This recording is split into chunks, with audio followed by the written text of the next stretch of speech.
Every night, when you fall into dreamless sleep, you essentially die. No thoughts, no awareness, no you. And somehow, you come back. So, what's the difference when you don't?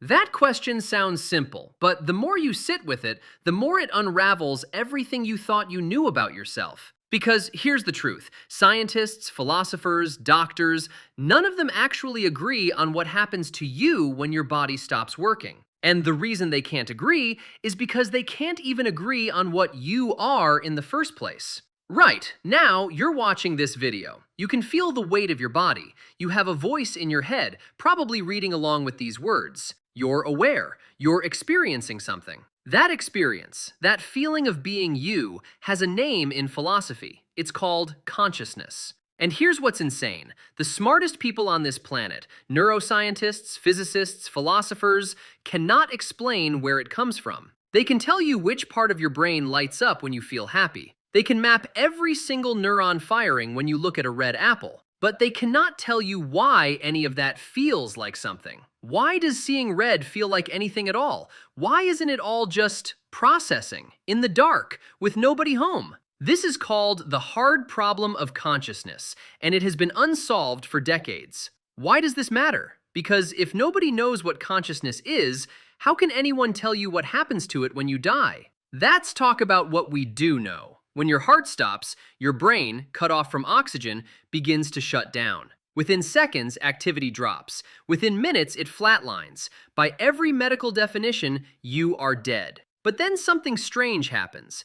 Doctors studying near-death experiences, not spiritual researchers, actual hospital doctors with published peer-reviewed studies, found something they couldn't explain. Patients who were clinically dead, no heartbeat, no brain activity, came back describing things that should have been impossible. Conversations happening in other rooms, details about what doctors were doing during resuscitation. One patient even described floating above his own body and watching the whole thing. Dr. Sam Parnia at NYU ran one of the most rigorous studies on this. He placed hidden images on high shelves in cardiac wards, only visible from above, to test if out-of-body experiences were real. The results were inconclusive, but the accounts kept coming. So, either the dying brain produces one final, extraordinarily vivid hallucination, or something is happening that we don't have the science to explain yet. So, where does that leave us? Honestly, with 4 possibilities, and each one will make you feel something different. The first one, it just ends. Your consciousness is nothing more than brain activity. When the brain stops, you stop. There is no experience of death because there is no experiencer anymore. Think about the time before you were born. You weren't scared. You weren't lonely. You simply weren't. Maybe death is the same thing. A lot of scientists believe this, and in a strange way, it's almost peaceful. The second one, it continues. Not in a religious way, though billions of people believe that too. But some serious physicists and philosophers argue that consciousness isn't something the brain creates, it's something the brain receives, like a radio picking up a signal. Destroy the radio, the signal doesn't disappear. Physicist Roger Penrose and anesthesiologist Stuart Hameroff propose that consciousness might be a quantum process happening inside your neurons. At a level so deep, it might be tied to the fundamental fabric of the universe itself. If that's true, death might not be the end, it might be a transformation. The third one, it dissolves. Some traditions and philosophers believe consciousness is everywhere, not just inside you, everywhere. Like gravity, like space itself. When you die, you don't disappear. But here's the part that almost nobody talks about. Even if your consciousness survives death, even if something continues, is it actually you? Think about this. Imagine I could copy your mind perfectly, right now. Every memory, every feeling, every fear, every love, copied exactly into a new body. And then you died. The copy would wake up.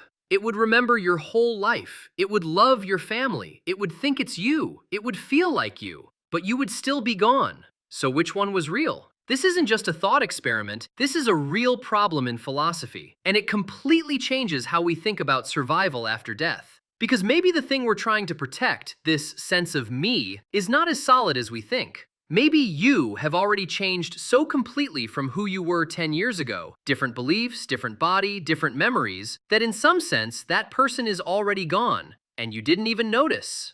We are afraid of death because we are afraid of losing ourselves. But what if the self was always a little bit of an illusion? What if the thing you're desperately trying to hold on to was never quite as solid as it felt? Every night you dissolve into dreamless sleep, and every morning something wakes up and calls itself you.